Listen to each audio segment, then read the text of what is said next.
Dumating si Harry sa bahay nga ni Carlos at dito nga ay paalis na itong si Carlos na nagmamadali. Sinabi nito na meron lamang silang pupuntahan. Napansin ni Harry si Lynette ngunit hindi na masyadong nagtanong itong si Harry dahil sinabi ni Carlos na tulog ito at pagod kaya kailangan na nilang umalis. Hindi nagduda itong si Harry sa kanyang ama sapagkat mukhang mabait naman ito sa kanyang paningin. Hindi niya kasi sukat akalain na gagawa ito ng kasamaan at hindi nga rin siya naniniwala na ang kanyang ama ang pumatay kay Erin. Maya-maya pa nga ay magulantang itong si Harry dahil maabutan nga siya ni Regan at itong si Annalyn na nagmamadali at halatang takot na takot.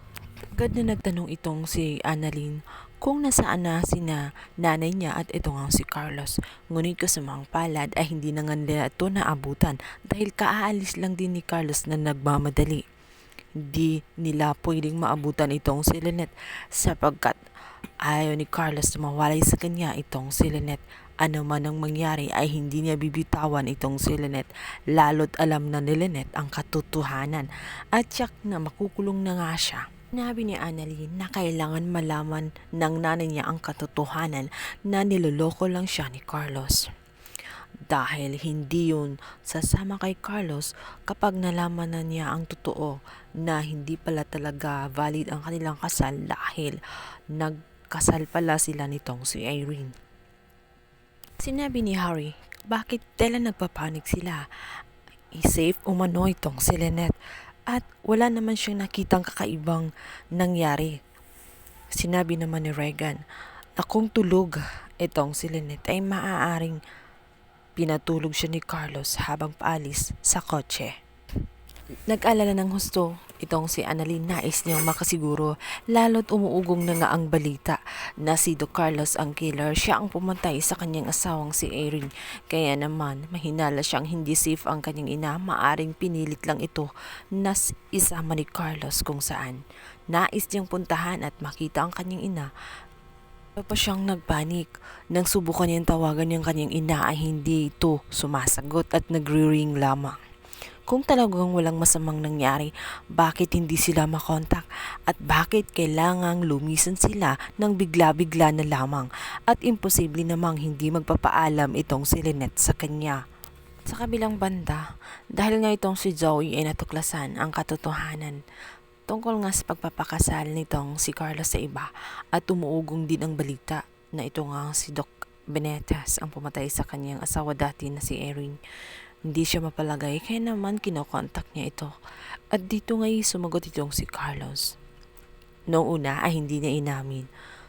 Ngunit sa kanyang pananalita at sa tono, tuwing kinukulit siya ni Zoe ay nahahalata ni Zoe kahit hindi niya aminin ay ramdam niya ang takot ng kanyang ama. At sinabi rin ni Zoe kung talagang wala siyang ginawang masama. Gusto niya makausap itong si Lynette, ngunit hindi niya kayang ibigay ang cellphone sapagkat tinatago at kinikidnap niya itong si Lynette. Lomo si Zoe sa kanyang mga natuklasan dahil dito niya na-confirm na both ang kanyang parents ay parehas na parehas ang galawan, parehas sila na killer. At hindi rin nakakapagtaka kung bakit siya ay kaya rin niyang pumatay. Napatay nga niya ang kanyang lolo, kaya saan nga pa ba siya magmamana kung parehas ang mga magulang niya ay ganun. Nanganganib nga si Lynette sa mga kamay ni Carlos, lalo't nang magising na nga ito si Lynette ay hindi niya alam kung saan na siya naroroon. Hindi na niya alam kung saan siya dinala nitong si Carlos. At nung marinig nga niya na tela may kausap itong si Carlos, ay tinanong niya kung sino yon, kung si Annalyn ba daw or si RJ dahil alam na nila ang totoo at tinahanap na. Subalit git ni Carlos hindi si Annalyn at si RJ yon at hindi daw siya mahahanap. Makakaligtas pa kaya si Lynette sa kapahamakan na nag-aantay sa kanya sa mga kamay ni Carlos? Or tuluyan na nga siyang mabibiktima rin ni Carlos? Yan ang ating pakaabangan sa lalang umiinit na tagpo na abot kamay na pangarap. Please don't forget to like and subscribe my YouTube channel. Thank you.